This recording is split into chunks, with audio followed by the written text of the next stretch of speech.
segunda economía más grande del mundo, pues ahí tenemos la proporción. Entonces, todas estas empresas son de tecnología de información. ¿Okay? Algunas más concentradas en hardware para información, otras más concentradas en software, específicamente en programas, más que en hardware, aunque pues, ustedes saben que ahora Microsoft también vende computadoras, pues, laptops y tabletas, el Xbox. Otras no tienen absolutamente nada de hardware, no se meten a fabricar ningún aparato de nada, solamente se dedican a gestionar datos y ganar dinero por los datos. Otras les dicen O2O, Amazon y Alibaba, más concentradas en gestionar servicios de la realidad. Exactamente, con la gestión de datos, entonces mover mercados, mover domicilios, yo qué sé, hasta sacar citas médicas, todo lo que uno hace en la realidad, pero potenciado con el uso de tecnologías de la información. Entonces,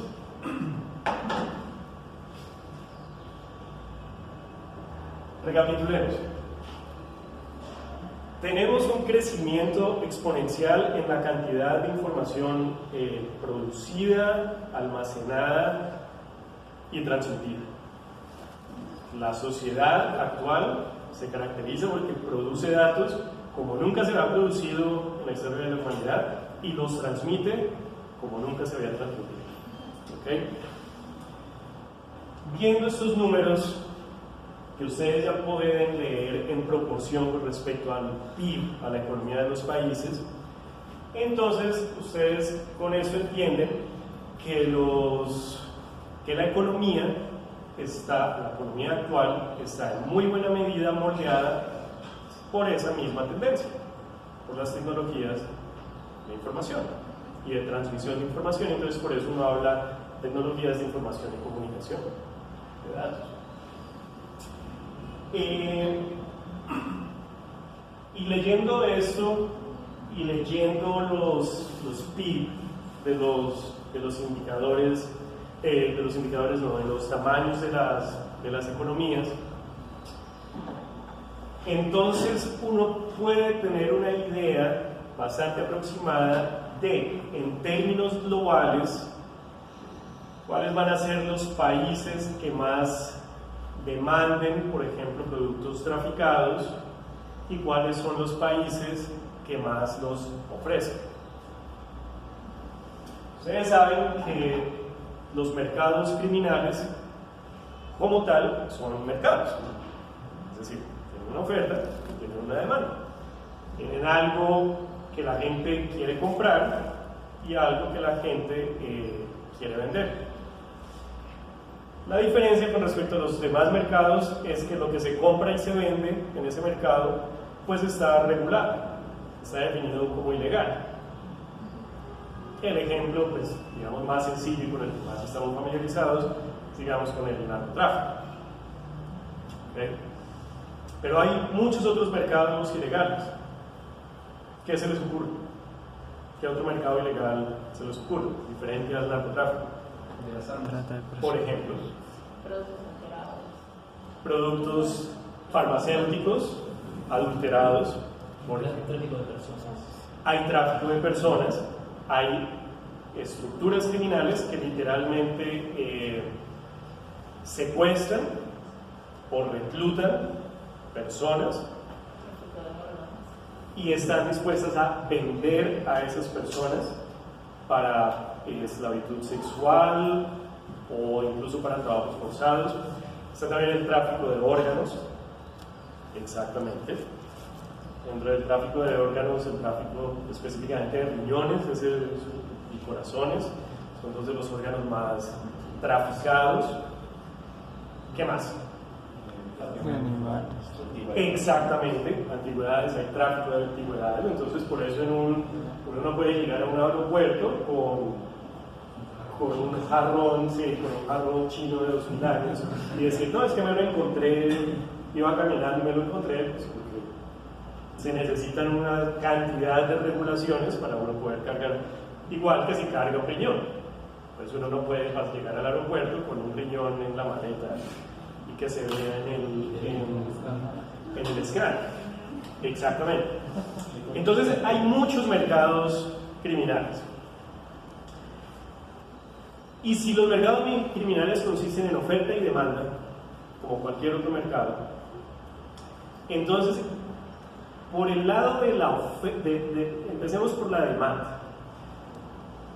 Los que compran, los que entran al mercado a comprar un producto o un servicio traficado, ¿qué necesitan?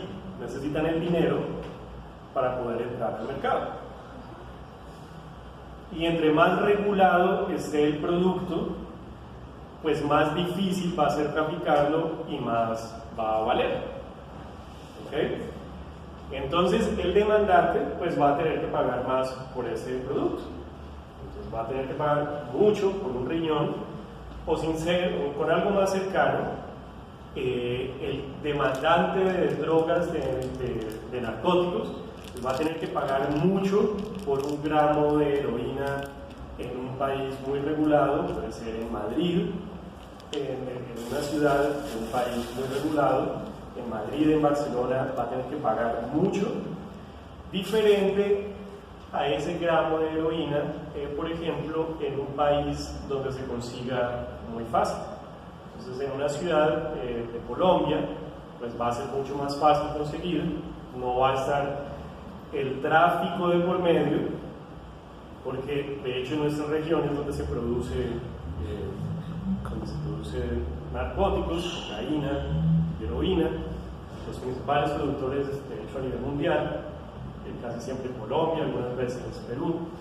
Entonces, como estamos en el origen, pues no está todo el tráfico, es mucho más fácil conseguir, hay, digamos, oferta, bastante oferta, se ofrece, se vende mucho, y por lo tanto el precio pues va a ser bajo. ¿Okay? Lo mismo pues el riñón en Bangladesh, donde hay muchas personas dispuestas a vender sus órganos, pues entonces si uno va a Bangladesh lo va a poder comprar más barato que si lo quiere comprar en Canadá, porque tiene que pasar toda esa cadena de tráfico y cada persona que participa en la cadena pues quiere ganar una parte y va subiendo el precio, entonces el demandante tiene que pagar más, el que demanda el producto tiene que pagar más. En términos globales, entonces, ¿cuáles van a ser, digamos, los países con más poder adquisitivo económico para demandar más productos legales e ilegales? ¿Cuáles van a ser? ¿Van a ser los países más ricos o los más pobres? Más ricos. Entonces ahí tenemos que, por ejemplo, Estados Unidos tiende a ser el principal consumidor de narcóticos, por ejemplo, si seguimos con el tema del narcotráfico. ¿Y el segundo país más rico del mundo es? Sí. Exactamente. Entonces, en términos globales, podemos entender más o menos hacia dónde se van a mover los mercados criminales. El consumo de productos traficados. Y dependiendo del producto que sea, pues los países dispuestos a ofrecer, a vender ese producto ilegal, pues van a ser países ricos o países pobres. ¿Qué crees? Pobres. Tienden a ser países económicamente débiles. Entonces, pues por ejemplo lo que les decía, uno de los principales exportadores de riñones es Bangladesh, por ejemplo. Y Colombia, pues el principal exportador de narcóticos. Porque ya vimos económicamente qué tan lejos estamos de los países más fuertes, de las más grandes economías. Hacemos eso. Entonces, efectivamente, hay varios mercados criminales. Está el tráfico humano, el tráfico de minerales, lo cual está muy cercano a esta región específicamente.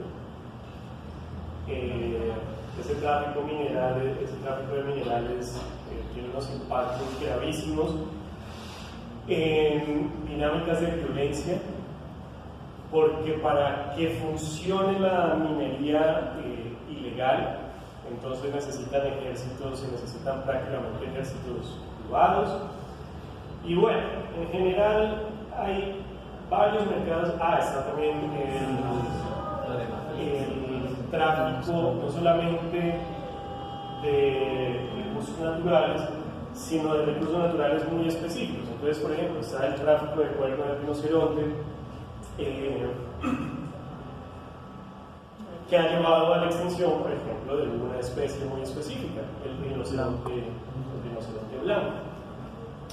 ¿Por qué es el tráfico del rinoceronte, el cuerno del rinoceronte? Porque se supone que está la creencia, el mito, de que tiene poderes curativos, el cuerno, cuando en realidad pues, no tiene absolutamente ningún poder curativo.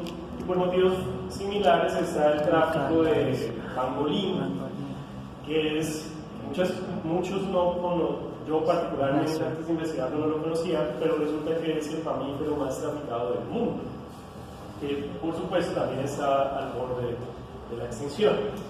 Si uno mira el tráfico, por ejemplo, de pangolín, si uno mira el tráfico de cuerno de rinoceronte, si uno mira el tráfico de minerales,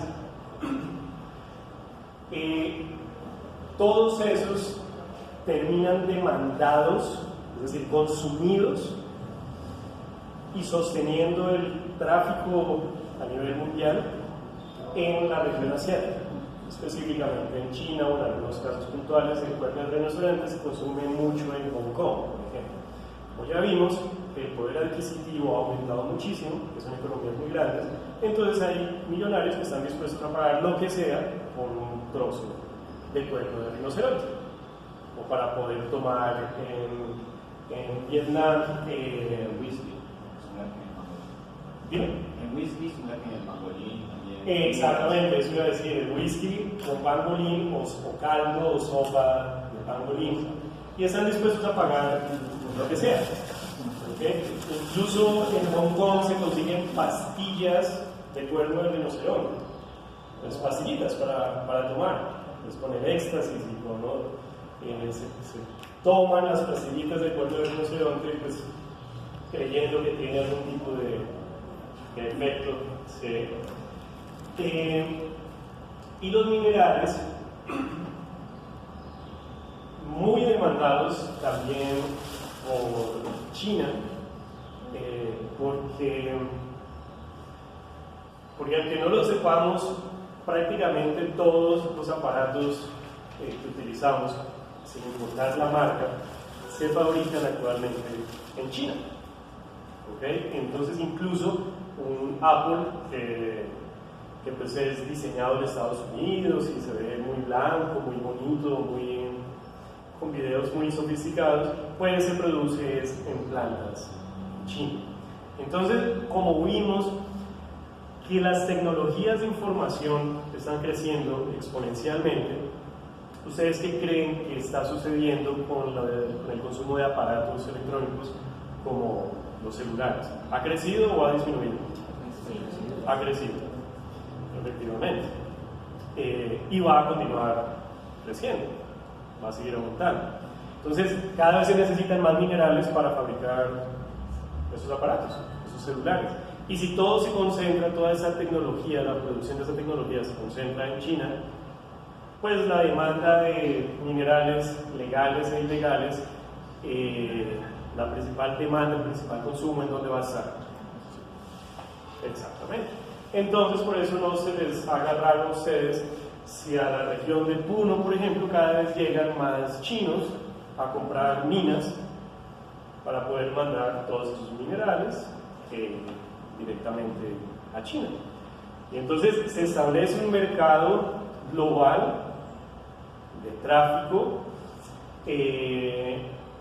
ya no solamente afectado o producido por el hecho de que haya personas criminales que quieren ganarse el dinero rápido y fácil, sino afectado por tendencias económicas, macroeconómicas globales, mundiales, como el crecimiento del uso de tecnologías de información, como el crecimiento económico de un país como China, como la brecha entre los más ricos y los más pobres, porque entonces tenemos, por ejemplo, que países pobres como la República Democrática del Congo son muy ricos en minerales, pero al ser institucionalmente tan débiles, pues son región para todo tipo de explotación mineral, no solamente irregular, sino abiertamente criminal, donde mandan únicamente las milicias.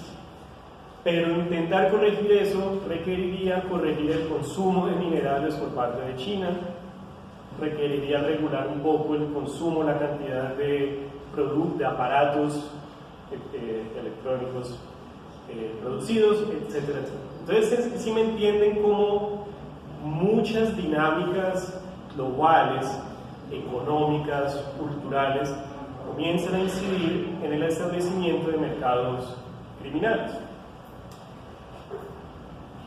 Y a la base de todos esos mercados, para que todos esos mercados funcionen a nivel mundial, ¿qué se necesita? Y ahí sí ya nos conectamos con todo lo que veníamos hablando. Dime, Sharon. Se necesita corrupción. ¿Okay? Porque tanto en la República Democrática del Congo, como en Perú, como en Colombia, hay leyes que castigan, por ejemplo, la explotación mineral sin regulación. ¿Okay? Y hay instituciones que vigilan eso.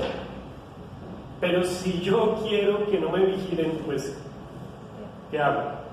Pago exactamente el whisky o los regalitos, pues para que no me vigilen. Y hay leyes contra el tráfico de órganos, contra el tráfico humano, contra el cuerno de rinoceronte, para que en Sudáfrica no se extingan los rinocerontes. Entonces ahorita hay unas regulaciones y unos controles muy fuertes, pero esos controles terminan anulados. ¿Por qué? Por la corrupción. ¿Okay? Entonces, no solamente están los efectos negativos social, primero los individuales, que terminamos viviendo, como ya discutimos, en una sociedad pues, que no nos garantiza nada, sino están los efectos económicos para nuestra sociedad, digamos, local, para nuestro país. Pero aparte están los efectos globales. Y entonces terminan estableciéndose pues, estos mercados de tráfico de productos, de tráfico global de productos sostenidos únicamente, es decir, sustentados a la base gracias a la corrupción. ¿Okay? Entonces, hay unas dinámicas culturales y económicas que moldean y que ya predisponen para el establecimiento de esos mercados, pero en estricto sentido, si no hubiera corrupción en cada país, pues esos mercados no funcionarían, no operarían. Y eso tiene impactos también, por ejemplo, en delitos medioambientales. ¿Okay?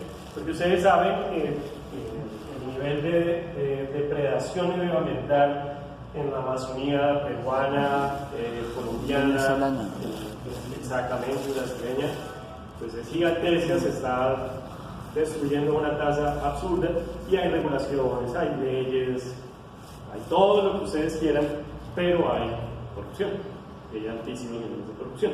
Entonces, si uno lograra pegarle a la corrupción, sí se dan cuenta de todo lo que lograríamos pegarle a los beneficios individuales, a los beneficios sociales, digamos, a nivel local, e incluso a beneficios globales. ¿Okay? Se lograría beneficios beneficios globales. Aquí tenemos, entonces,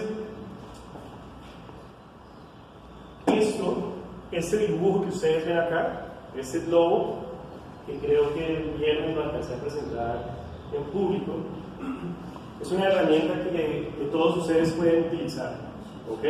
Esto es público. La página está ahí. Bueno, yo se las mando porque aquí está, no se alcanza a ver muy bien.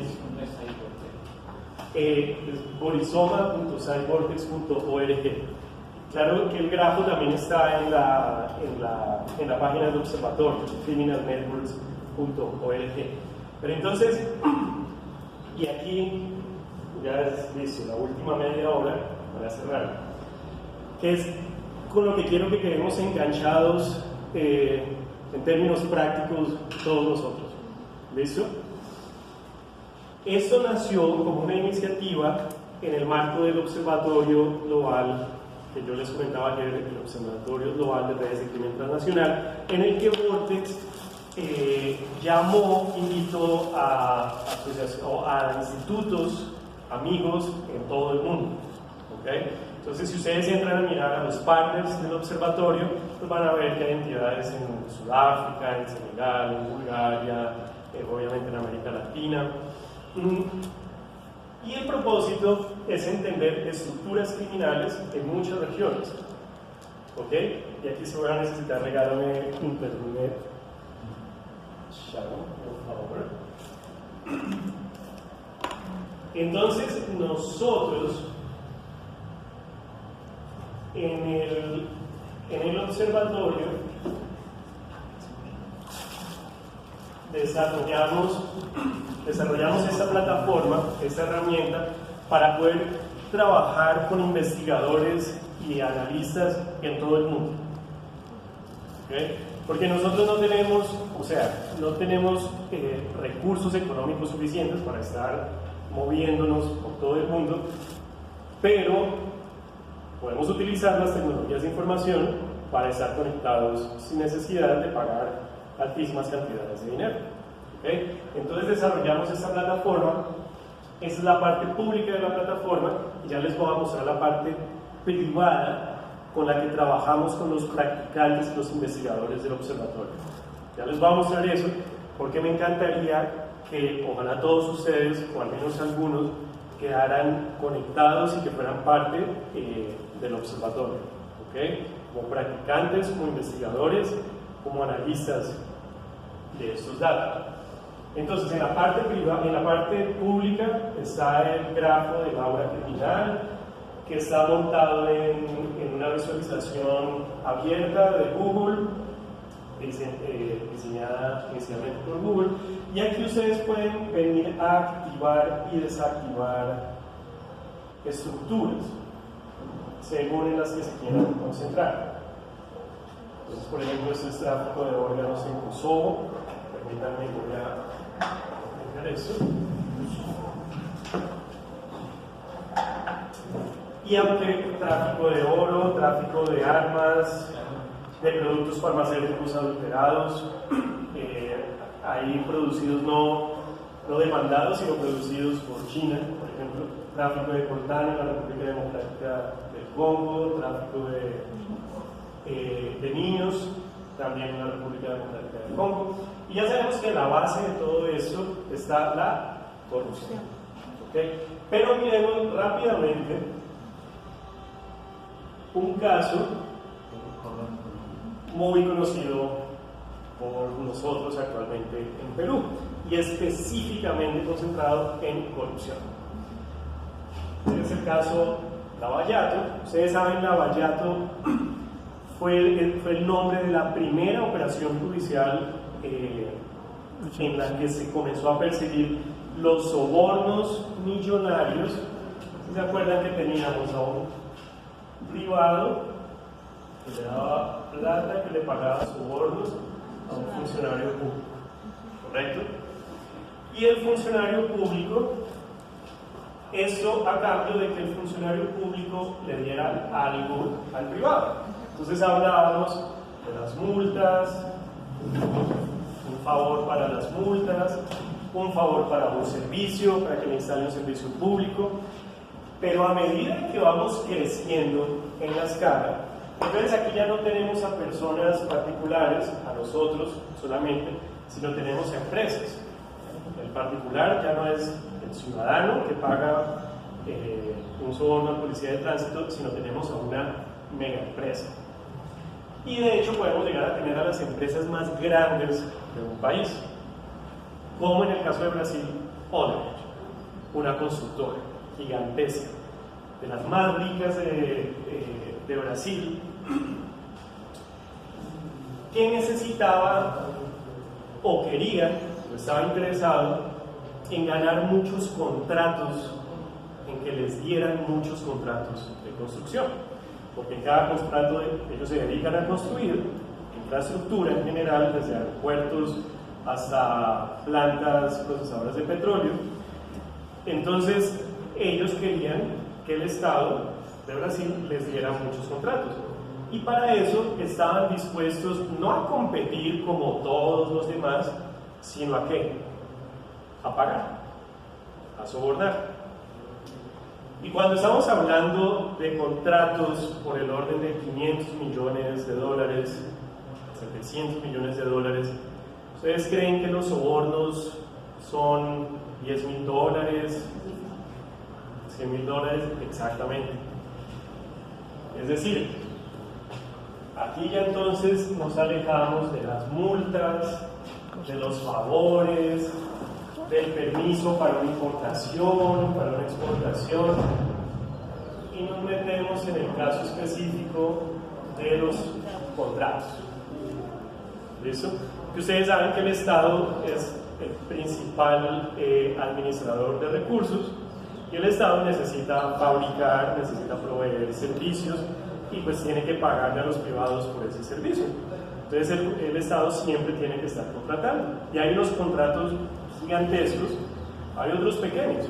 Yo puedo contratar con la alcaldía local la distribución, la administración de un comedor, por ejemplo, y eso va a ser un contrato pues relativamente pequeño. O puedo contratar con el gobierno nacional la construcción de un puente, y eso va a ser un contrato gigantesco. Entonces viene el particular, y vamos a ponerle nombre para facilitar.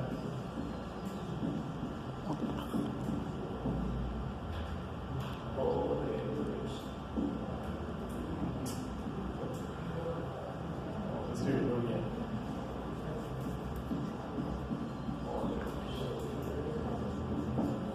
¿Listo? Entonces aquí tenemos a la empresa, y aquí ya no tenemos a un funcionario público, sino al Estado. Y en este caso, por ejemplo, en Brasil, algunos de los contratos de infraestructura más